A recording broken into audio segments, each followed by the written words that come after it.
नमस्कार, मैं हूं अंकुर। आप देख रहे हैं सत्य न्यूज़। एक नजर डालते हैं अब तक की सुर्खियों पर। भारत के चुनाव आयोग ने चुनाव प्रचार रैली के दौरान पीएम नरेंद्र मोदी को नालायक कहने के लिए मल्लिकार्जुन खड़गे के बेटे प्रियांक खड़गे को कारण बताओ नोटिस जारी किया है। बता दें, कल ही चुनाव आयोग ने एक एडवाइजरी जारी कर स्टार प्रचारकों से राजनीतिक विमर्श की गरिमा बनाए रखने का आग्रह किया था। इसमें कहा गया है कि इस तरह की घटनाओं ने शिकायतों को दूसरी ओर से शिकायतों को जन्म दिया है और नकारात्मक मीडिया का ध्यान भी आकर्षित किया है।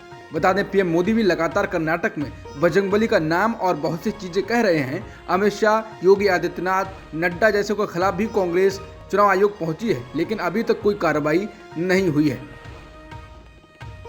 प्रधानमंत्री नरेंद्र मोदी चुनावी राज्य कर्नाटक पर प्रचार कर रहे हैं। इस बीच उन्होंने बुधवार को कर्नाटक के उत्तर कन्नड़ जिले के अंकोला में एक रैली को संबोधित करते हुए कांग्रेस पर जोरदार हमला बोला। प्रधानमंत्री नरेंद्र मोदी ने निशाना साधते हुए गाली की राजनीति करने का आरोप लगाया। उन्होंने कहा कि विपक्ष केवल गाली राजनीति जानता है, वे हमें हरा नहीं सकते हैं, इसलिए वो हमें गाली देते हैं। कर्नाटक के लोग गाली की राजनीति को खारिज करते हैं। सभी मतदाता मुझे गाली देने के लिए कांग्रेस को सबक सिखाएं, क्योंकि मैं वो हूं जिसने वर्षों से कांग्रेस द्वारा पोषित भ्रष्ट व्यवस्था को कुचला है।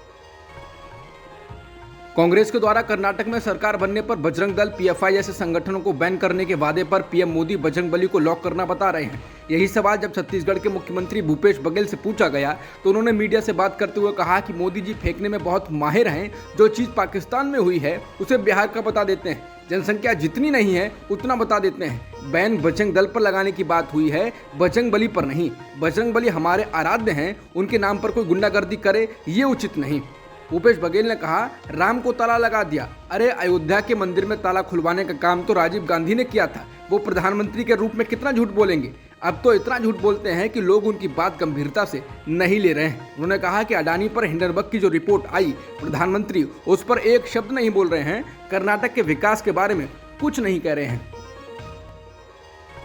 कर्नाटक में करप्शन के आरोप नए नहीं हैं, लेकिन राज्य में चुनाव के मौसम में जिस तरह केंद्रीय एजेंसियां छापे मारकर पैसे बरामद कर रही हैं, वो कम महत्वपूर्ण नहीं है। राज्य में चुनाव की घोषणा होने के बाद एक ऑटो रिक्शा में 1 करोड़ रुपए मिले थे, लेकिन आयकर विभाग ने अब एक कांग्रेस नेता के घर से 1 करोड़ रुपए बरामद किए हैं। ये पैसे पेड़ पर रखे गए थे। कर्नाटक के मैसूर में सुब्रमण्यम राय के घर से केंद्रीय एजेंसी आयकर विभाग ने 1 करोड़ रुपए जब्त किए हैं। राय कांग्रेस के पुत्तूर विधानसभा उम्मीदवार अशोक कुमार राय के भाई हैं। अधिकारियों ने बुधवार को एक आम के पेड़ पर रखे बॉक्स में छिपाकर रखे गए कैश को जब्त कर लिया। खाद्य तेल क्षेत्र की प्रमुख कंपनी अडानी विल्मर का बीते वित्त वर्ष की मार्च में समाप्त चौथी तिमाही का कंसोलिडेट नेट प्रॉफिट 60% घटकर 93.61 करोड़ रुपए रह गया है। बिजनेस स्टैंडर्ड के मुताबिक आमदनी घटने से कंपनी का मुनाफा भी नीचे आया है। इससे पिछले वित्त वर्ष 2021-22 की चौथी तिमाही में कंपनी ने 234.29 करोड़ रुपए का नेट प्रॉफिट कमाया था। शेयर बाजारों की भेजी सूचना में कंपनी ने कहा कि तिमाही के दौरान उसकी कुल आय घटकर 13,945.02 करोड़ रुपए रह गई है, जो एक साल पहले समान तिमाही में 14,979.83 करोड़ रुपए थी। बता दें, बिजनेस स्टैंडर्ड के मुताबिक पूरे वित्त वर्ष 2022-23 में अडानी विल्मर का मुनाफा 803.73 करोड़ रुपए से घटकर 542.12 करोड़ रुपए रह गया है। बता दें, अडानी विल्मर फॉर्च्यून ब्रांड के तहत खाद्य तेल बेचती है। इसके अलावा कंपनी चावल और चीनी जैसे अन्य खाद्य उत्पाद भी बेचती है। लाइव ब्लॉग के मुताबिक समलैंगिक विवाह के मुद्दे पर एक महत्वपूर्ण घटनाक्रम में भारत के सॉलिसिटर जनरल ने बुधवार को सुप्रीम कोर्ट को बताया कि केंद्र सरकार इस बात की जांच करने के लिए एक समिति का गठन करने के लिए सहमत है कि क्या समान लिंग वाले जोड़ों को कुछ कानूनी अधिकार दिए जा सकते हैं। हालांकि विवाह के रूप में उनके रिश्ते की कानूनी मान्यता का सवाल इसमें शामिल नहीं है। बता दें, पिछली सुनवाई पर संविधान पीठ ने एसजी तुषार मेहता को सरकार से निर्देश प्राप्त करने के लिए कहा था कि क्या समलैंगिक जोड़ों को उनकी सामाजिक सुरक्षा सुनिश्चित करने के लिए कुछ अधिकार दिए जा सकते हैं। बेंच ने पूछा था कि क्या कोई कार्यकारी दिशा निर्देश जारी किए जा सकते हैं ताकि समलैंगिक जोड़े संयुक्त बैंक खाते खोलने, जीवन बीमा पॉलिसियों में भागीदार नामित करने, भविष्य निधि प्रदान करने आदि जैसे वित्तीय सुरक्षा उपाय कर सकें। आज जैसे ही संविधान पीठ ने सुनवाई शुरू की, एसजी मेहता ने पीठ को सूचित किया कि उन्होंने सुझाव के संबंध में निर्देश ले लिया है। उन्होंने कहा, सरकार पॉजिटिव है। हमने जो फैसला किया है वह ये है कि इसके लिए एक से अधिक मंत्रालयों के बीच समन्वय की आवश्यकता होगी। इसलिए कैबिनेट सचिव की अध्यक्षता में एक समिति का गठन किया जाएगा। महाराष्ट्र की सियासत एनसीपी ने बुधवार को भी गरमाए रखी है। पार्टी में कार्यकारी अध्यक्ष पाने के लिए कई गुट सक्रिय हैं। शरद पवार अपनी बेटी सुप्रिया सुले को चाहते हैं, लेकिन अजित पवार से खतरा है। दूसरी तरह छगन भुजबल जैसे नेता अजित पवार का समर्थन कर रहे हैं। इस बीच एनसीपी के एक कद्दावर नेता ने बुधवार को इस्तीफा दे दिया, लेकिन सारा मामला इस बात पर केंद्रित हो गया है कि पार्टी के कार्यकारी अध्यक्ष पद पर अगली दावेदारी किसकी है। बता दें, मंगलवार को शरद पवार ने 24 साल पहले बनाई पार्टी के अध्यक्ष पद से इस्तीफा दे दिया था। उनके इस्तीफे के बाद एनसीपी के कार्यकर्ता सड़कों पर आ गए और शरद पवार से निर्णय पर पुनर्विचार करने का आग्रह किया।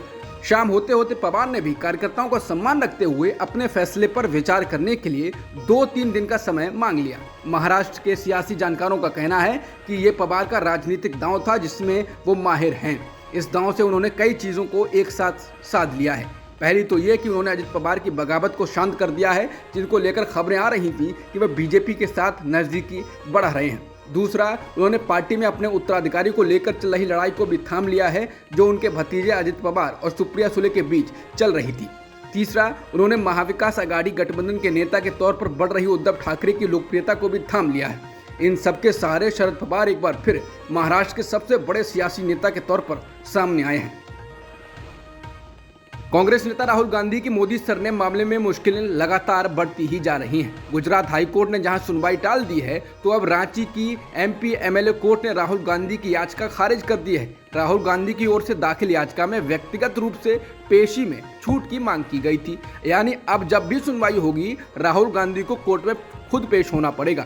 बता दें कि रांची के एमपी एमएलए कोर्ट में प्रदीप मोदी नाम के व्यक्ति ने राहुल गांधी के खिलाफ मानहानि का केस दायर किया था। राहुल गांधी की मोदी सरनेम टिप्पणी को लेकर उन्होंने केस दाखिल किया हुआ है, जिस पर सुनवाई चल रही है। राहुल गांधी की ओर से प्रदीप चंद्रा वकील हैं।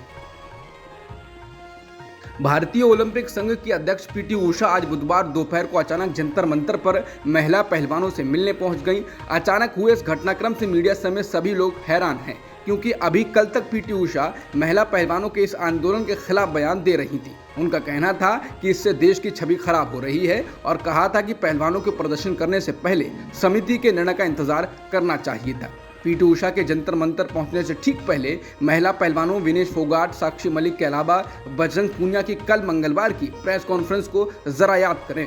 तीनों पहलवानों ने कल मीडिया के सामने कहा था कि केंद्रीय मंत्री अनुराग ठाकुर दरअसल इस मामले को दबा रहे हैं। उन लोगों ने केंद्रीय खेल मंत्री अनुराग ठाकुर के कहने पर ही पिछली बार एक दिन का धरना अचानक खत्म कर दिया था। अनुराग ठाकुर ने उन लोगों को कुश्ती महासंघ के अध्यक्ष और बाहुबली भाजपा सांसद ब्रजभूषण शरण सिंह के खिलाफ कार्रवाई का भरोसा दिया था। यहाँ तक कि महिला पहलवानों ने पीएम मोदी को भी इसकी जानकारी दी थी, लेकिन हुआ क्या? ब्रजभूषण सिंह पर ना तो बीजेपी ने कार्रवाई की और ना दिल्ली पुलिस ने। बता दें, सुप्रीम कोर्ट से डरकर दिल्ली पुलिस ने एफआईआर दर्ज तो कर ली है, लेकिन ना तो अभी तक गिरफ्तारी की है और ना ही आरोपी सांसद से पूछताछ हुई है। विनेश फोगाट ने बीबीसी से बात करते हुए कहा कि 2021 टोक्यो ओलंपिक के बाद उन्होंने भाजपा सांसद और भारतीय कुश्ती महासंघ के अध्यक्ष ब्रजभूषण शरण सिंह से जुड़ी शिकायतों का जिक्र प्रधानमंत्री मोदी से किया था। हालांकि विनेश के मुताबिक उन्होंने इस बातचीत में कथित यौन शोषण की बात नहीं की थी। विनेश का दावा था कि प्रधानमंत्री मोदी के बाद उन्होंने खेल मंत्री को और थोड़ा खुलकर बातें बताईं, लेकिन बात ब्रजभूषण शरण सिंह तक पहुंच गई।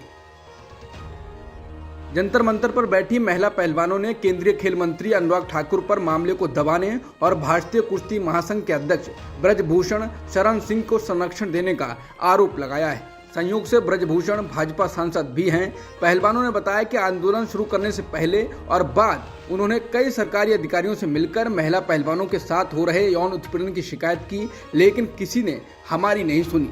न्यूज एजेंसी एनआई के मुताबिक विनेश फोगाट ने कहा, हमने जनवरी में केंद्रीय खेल मंत्री अनुराग ठाकुर से बात करने के बाद अपना विरोध समाप्त कर दिया था। उस समय सभी एथलीटों ने उन्हें यौन उत्पीड़न के बारे में बताया था। एक समिति बनाकर उन्होंने वहां मामले को दबाने की कोशिश की। उस समय कोई कार्रवाई नहीं की गई।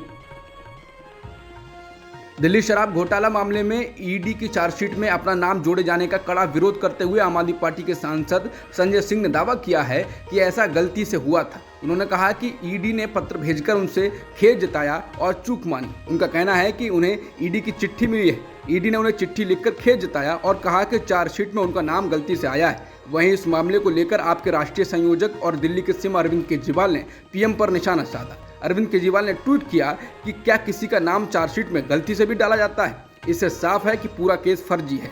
केवल गंदी राजनीति के तहत देश की सबसे ईमानदार पार्टी को बदनाम करने और सबसे तेजी से बढ़ने वाली पार्टी को रोकने के लिए प्रधानमंत्री जी ऐसा कर रहे हैं, उन्हें ये शोभा नहीं देता।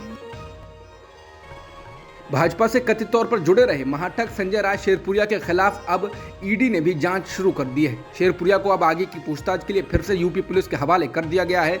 शेरपुरिया को दरअसल यूपी एसटीएफ ने ही पकड़ा था।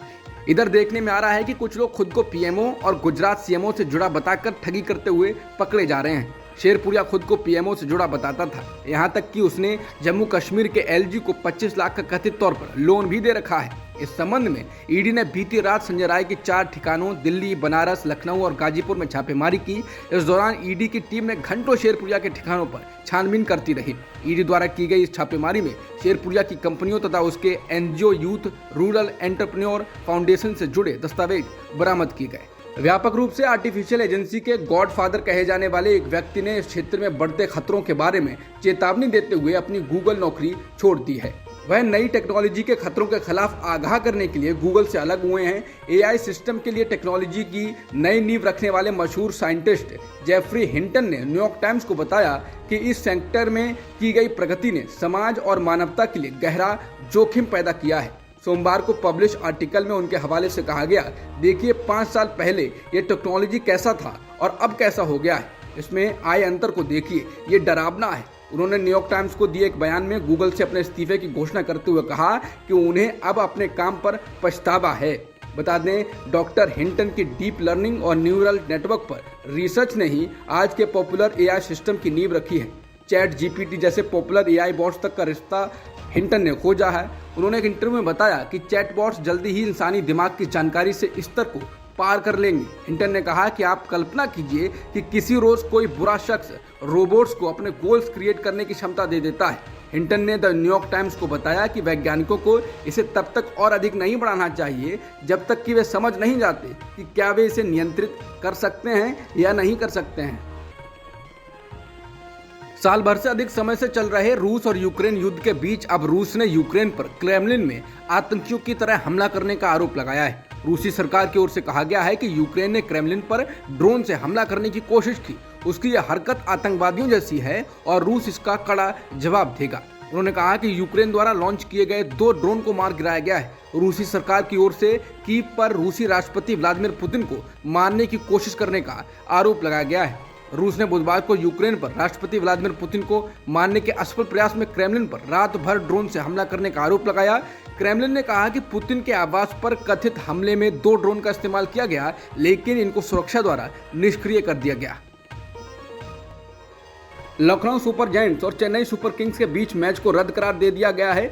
बारिश के कारण मैच को रद्द किया गया है। इस मैच में लखनऊ की टीम ने पहले बल्लेबाजी करते हुए 19.2 ओवर में 7 विकेट पर 125 रन बनाए। आयुष बदोनी 33 गेंदों में 59 रन नाबाद लौटे। दोनों ही टीमों को 1-1 पॉइंट मिला है। वहीं बुधवार को दूसरा मैच मोहाली में मुंबई इंडियंस और पंजाब किंग्स के बीच खेला जा रहा है। मुंबई के कप्तान रोहित शर्मा ने टॉस जीतकर गेंदबाजी का फैसला किया है। अब तक की सुर्खियों में इतना ही। बाकी खबरों के लिए बने रहिए सत्यहिंदी.com के साथ।